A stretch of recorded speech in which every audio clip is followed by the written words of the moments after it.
people don't like to hear this. It's one of the biggest cliches within psychology, like, oh, you're dating your parent. And we all don't like that idea for obvious reasons. It kind of seems creepy and weird. And in my experience and in my practice, all I can say is that it is 100% true. Even for myself, I was in a relationship for 3 years and I was like, this guy is nothing like my dad. I have defeated my own inner subconscious. I'm not dating my parents at all. Like, good job, me. And then one day he looked at me and he said something in this tone where I was like, oh my God, you're my mother.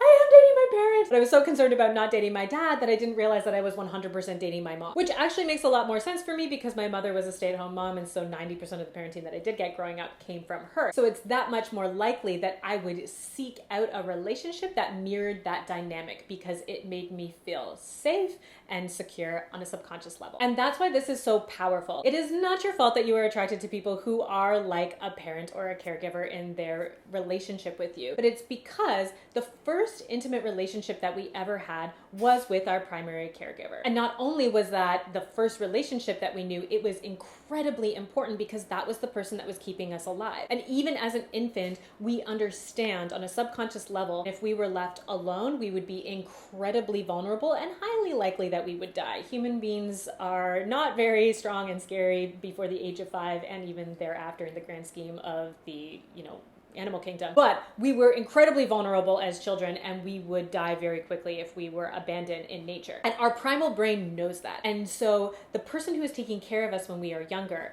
we think however they treat us needs to be okay. And if we survive childhood, what our brain learns is like, yeah, that must have been true. That must be who we are, and that must be the type of treatment that we are worthy of because we're still alive. So your parents set this blueprint for who I am in intimate relationship and how I deserve to be treated and how I can expect to be treated. And then we take that with us into our next intimate relationships, which end up being romantic relationships as adults, and we recreate the dynamic that we had with our parents. Subconsciously, we find people who treat us the way that we learned we deserve to be treated so that it is familiar and safe. Even if consciously we recognize maybe we are being abused physically, mentally, emotionally, there is a deeper part of us that's like, but you're alive and this is familiar and this actually confirms what you believe to be true about who you are. And so you stay. Or you do the same relationship over and over and over again and wonder, why do I keep doing this? Why is everybody like this? Why do I keep attracting these types of people to me? And it's because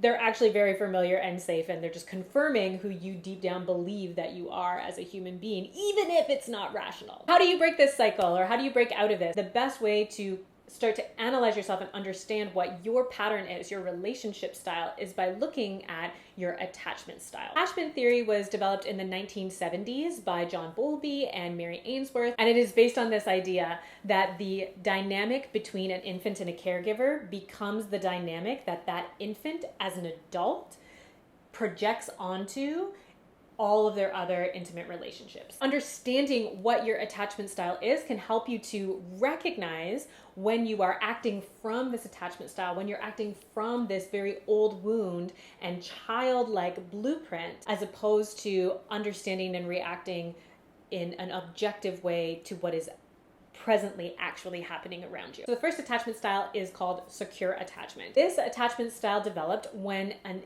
infant's caregiver responded to their needs. So the infant then forms this concept of themselves before the age of 1 that I am the type of person who will get my needs met. I am worthy of having my needs met. People love and care about me, and if I need something, someone will come and help me. These babies grew up to have very healthy relationships. They also tended to have a very positive opinion of themselves as well as a positive opinion of others. And then when people didn't treat them in a positive, loving, or responsive way, they usually didn't engage in relationship with that person because they're like, oh, they're not treating me very well and I am someone who deserves to be treated well. The next attachment style is anxious attachment. This was when an infant's caregiver sometimes responded to their needs, but not always, and inconsistently in the way that they did. What I mean by this is that often the way that the caregiver responded depended on what kind of mood they were in. So the infant gets this message that sometimes I'll cry and mom or dad will come and get me, but other times nobody will come, or sometimes if I need something one day, that need will be met with like all this love and kindness, but the next day the same need will be met with frustration and anger and resentment. So if a parent is emotionally unregulated and then responding to the child differently for the same request each day, it gets very confusing for that infant. They learn that I am somebody who sometimes deserves attention, but often does not, or is not worthy of attention, or who is only worthy of attention when they behave in a very certain way. So as adults, these people became very anxious in relationship. They become more clingy, very insecure. They had a lower opinion of themselves and a very high opinion of others. This type of attachment is also very likely to form if the parents were not fully present. So if you had two working parents that are gone all day and then only around sometimes, as an infant, that's very confusing. You don't understand what work is and you don't understand why they're gone, and so you make it about yourself. You believe that everything that happens to you is actually because of you as a child. This is daddy issues. Dad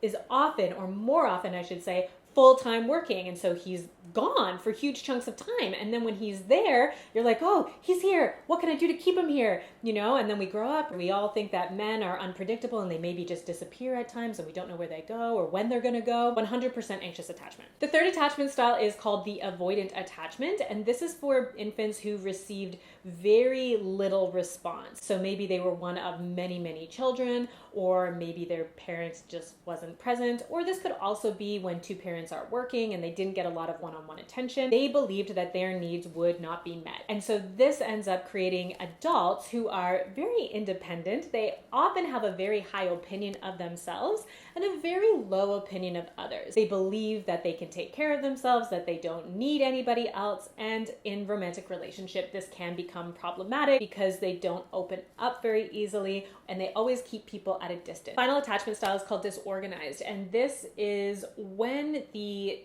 infant had care from somebody who also potentially hurt them. So children who were abused mentally, emotionally, sexually, psychologically often form very disorganized attachment with their caregivers because the person who is keeping them alive is also this source of pain and danger. So as an adult, you can understand that would create a lot of confusion around intimate relationships. So lots of anxiousness and trying to please that person and get the best side of them, but then also a lot of avoidance, because also I don't need you, I can take care of myself, I don't want you, you hurt me. The good news is, whatever your attachment style is, you can change it. First step is actually just understanding what your attachment style is, so that then you can begin to notice when you're acting and choosing partners based on that attachment style, as opposed to from this really healthy, present, logical place. So I've attached a link below for you to click on if you want to do a quiz to find out what your attachment style is. Thank you so much for watching this video, and until next time, don't forget to eat, squat,